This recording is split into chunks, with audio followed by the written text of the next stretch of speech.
Agni five missile का सफल परीक्षण किया गया है। ओडिशा के चांदीपुर से ये सफल परीक्षण हुआ है बैलिस्टिक मिसाइल अग्नि-5 का।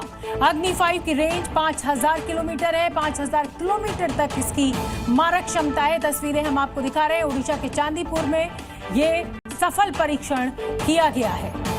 अग्नि-5 की जो रेंज है वो 5000 किलोमीटर है, यानी ये दुश्मन के निशाने को निस्तनाबूद कर सकती है 5000 किलोमीटर तक की रेंज तक। अग्नि-5 मिसाइल का सफल परीक्षण एक बड़ी उपलब्धि।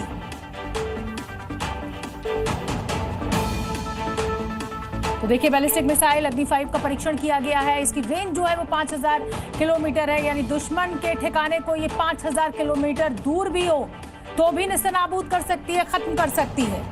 ये सफल परीक्षण अग्नि-5 मिसाइल का हुआ है। ये तस्वीरें आपको दिखा रहे हैं, एक बड़ी उपलब्धि। पीपल्स रिप्रेजेंटेशन एक्ट की वजह से पहले ही नेताओं को 2 साल की सजा होने पर 6 साल की चुनावी राजनीति से दूर होने की सजा एक तरीके से मिल जाती थी, लेकिन अब केंद्र सरकार एक ऐसा बिल लेकर आई है जिसमें गिरफ्तारी या जेल जाते ही प्रधानमंत्री हो या मुख्यमंत्री या फिर मंत्री पद छोड़ना ही पड़ेगा। इस बिल का नाम है गवर्नमेंट ऑफ यूनियन टेरिटरीज संशोधन बिल 2025, यानी संघ राज्य क्षेत्र शासन अधिनियम संशोधन बिल 2025। गृह मंत्री अमित शाह ने जैसे ही ये बिल लोकसभा में पेश किया, हंगामा हो गया, क्योंकि इस बिल में यह प्रावधान है कि प्रधानमंत्री, मुख्यमंत्री या कोई भी मंत्री हो, अरेस्ट होने या जेल जाता है तो उसे अपने पद से इस्तीफा देना पड़ेगा। महोदय, मैं प्रस्ताव करता हूं कि संघ राज्य क्षेत्र शासन अधिनियम 1963 का संशोधन करने वाले विधेयक को पुनर्स्थापित करने की मंजूरी दी जाए। विपक्ष ने इस बिल को वापस लेने की मांग को लेकर खूब हंगामा किया। यहां तक कि विपक्ष ने गृह मंत्री के ऊपर कागज के गोले फेंके। हालांकि अमित शाह ने इसे नजरअंदाज कर दिया और साथ ही ये भी कह दिया कि आप इसे जेपीसी में भेजने की मांग करें।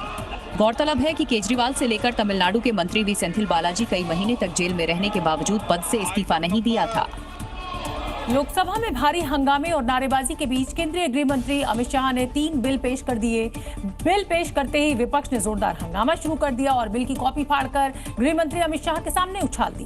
विपक्ष ने इन बिलों का विरोध किया तो वहीं सत्ता पक्ष के सांसदों ने विपक्ष के रवैये पर ही सवाल खड़े किए।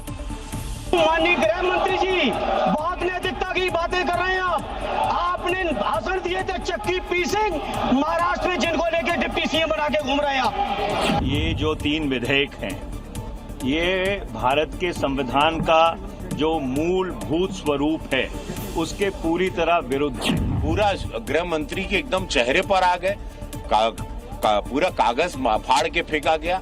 मैंने ऐसा दृश्य कभी नहीं देखा।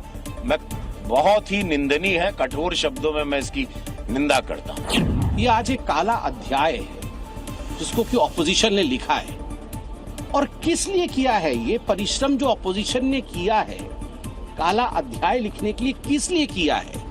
करप्शन को और भ्रष्टाचार को बचाने के लिए किया है। संसद के बाहर एक बार फिर नेता प्रतिपक्ष राहुल गांधी और बीजेपी सांसद राजीव प्रताप रूडी की मुलाकात जो है वो अब चर्चा का विषय बनी हुई है। दरअसल Rajiv Pratap Rudy Constitution Club of India का चुनाव जीतने के बाद पहली बार संसद पहुंचे थे और वहां गर्मजोशी से राहुल गांधी ने उनसे हाथ क्या मिला लिया कि अब इस पर भी विवाद खड़ा हो गया है। तभी वहां मौजूद नेता प्रतिपक्ष राहुल गांधी ने बीजेपी सांसद राजीव प्रताप रूडी का जोरदार स्वागत किया। जैसे ही संसद भवन में राजीव प्रताप रूडी दिखे, राहुल गांधी उनकी तरफ बढ़े और उन्हें हेलो हेलो कहकर रोका।